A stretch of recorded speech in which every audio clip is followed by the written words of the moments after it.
ఢిల్లీలో వాయు కాలుష్యం ప్రమాదకర స్థాయికి చేరింది. దీంతో ఢిల్లీ ప్రభుత్వం గ్రాఫ్ 3 విధానాలు అమలు చేస్తోంది. BS3 పెట్రోల్ వాహనాలు, BS4 డీజిల్ వాహనాలపై నిషేధం విధించింది.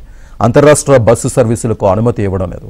ప్రైవేట్ సంస్థలు సైతం వర్క్ ఫ్రం హోం లేదా హైబ్రిడ్ మోడ్లోనే పనిచేయాలని ప్రభుత్వం ఆదేశించింది. మరోవైపు తీవ్ర కాలుష్య పరిస్థితుల్లో చిన్నారుల ఆరోగ్యాన్ని దృష్టిలో ఉంచుకొని పాఠశాలల్లో సైతం 5వ తరగతి వరకు హైబ్రిడ్ విధానం అమలు చేయాలని ఆదేశాలు జారీ చేశారు.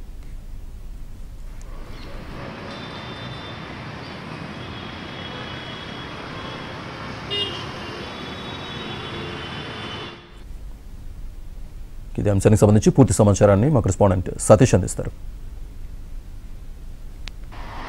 ఢిల్లీని కమ్మేసిన కాలుష్యం గడిచిన రోజుల కంటే కూడా ఢిల్లీలో ఈరోజు ప్రమాదకర స్థాయిలో వాయు కాలుష్య తీవ్రత నమోదైందని చెప్పాలి. 727 పాయింట్లుగా వాయు కాలుష్యత నమోదైంది. ఢిల్లీలో అనేక ప్రాంతాల్లో దాదాపు 420 పాయింట్లకు పైగా కూడా ఎయిర్ క్వాలిటీ ఇండెక్స్ నమోదైందంటే ఎంత స్థాయిలో కూడా ప్రమాదకర స్థాయిలో ఢిల్లీలో వాయు కాలుష్యం ప్రస్తుతం ఉందో చూడొచ్చు. ప్రస్తుతం మనం కర్తవ్య పథ్ వద్ద ఉన్నాం. కర్తవ్య పథ్ వద్ద విజువల్స్లు మీకు చూపించే ప్రయత్నం చేశాను. కర్తవ్య పథ్ వద్ద నిత్యం టూరిస్టులు పెద్ద సంఖ్యలో ఇండియా గేటు, అదేవిధంగా నార్త్ బ్లాక్, సౌత్ బ్లాక్ పరిసర ప్రాంతాలు విజిట్ చేసేందుకు పెద్ద సంఖ్యలో వస్తుంటారు. ప్రస్తుతం మనం విజువల్స్లో చూడొచ్చు. ఇండియా గేట్ అంతా కూడా పూర్తిగా కూడా కాలుష్య దుప్పటితోని కప్పబడి ఉన్న విజువల్స్ని ప్రస్తుతం మనం చూస్తున్నాం.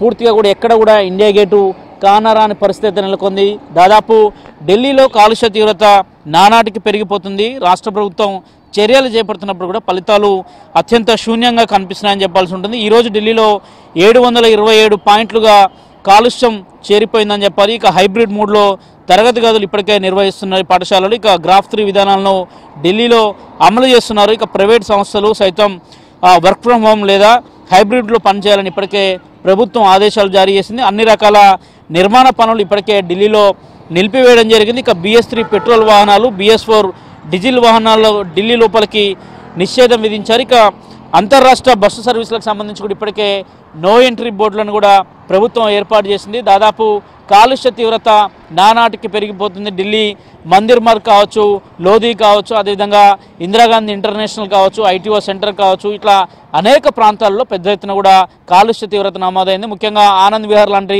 పరిసర ప్రాంతాల్లో దాదాపు 420 పాయింట్లకు పైగా కూడా ఎయిర్ క్వాలిటీ ఇండెక్స్ నమోదైందంటే కూడా గాలిలో కాలుష్య నాణ్యత ఏ స్థాయికి పడిపోయిందో అర్థం చేసుకోవచ్చు. ప్రస్తుతం మీరు నా వెనకే ఉన్న నార్త్ బ్లాక్ కావచ్చు, సౌత్ బ్లాక్ కావచ్చు, అదేవిధంగా రాష్ట్రపతి భవన్కి వెళ్ళే మార్గాలు, కర్తవ్య పథ్ నుంచి ఇండియా గేట్ నుంచి నేరుగా అటు నార్త్ బ్లాక్, సౌత్ బ్లాక్కు వెళ్ళే మార్గాలను కూడా మీకు ప్రస్తుతం విజువల్స్లో చూపించే ప్రయత్నం చేస్తున్నారు. దాదాపు చూడొచ్చు పూర్తిగా కూడా కాలుష్యం ఏ విధంగా ఢిల్లీని కమ్మేసిందో కూడా విజువల్స్ చాలా స్పష్టంగా అర్థమవుతుందని చెప్పాల్సి ఉంటుంది. ఎందుకంటే నిత్యం ఇక్కడ నుంచి నార్త్ బ్లాకు, సౌత్ బ్లాకు, అదేవిధంగా రాష్ట్రపతి భవన్ చాలా క్లియర్గా నార్మల్ డేస్లలో కనబడుతుండేది. కానీ ఢిల్లీలో అక్టోబర్ నెల నుంచి కూడా చలి తీవ్రత ఎప్పుడైతే స్టార్ట్ అవుతుందో చలి తీవ్రతకు ముందు ఢిల్లీలో కాలుష్యం కూడా ప్రమాదకర స్థాయిలో నడుస్తుంది. ఇప్పటికే 5వ తరగతి వరకు పాఠశాలలో విద్యార్థులకు ఇప్పటికే హైబ్రిడ్ మోడ్లో పాఠశాలలు క్లాసులు నిర్వహిస్తున్నాయి.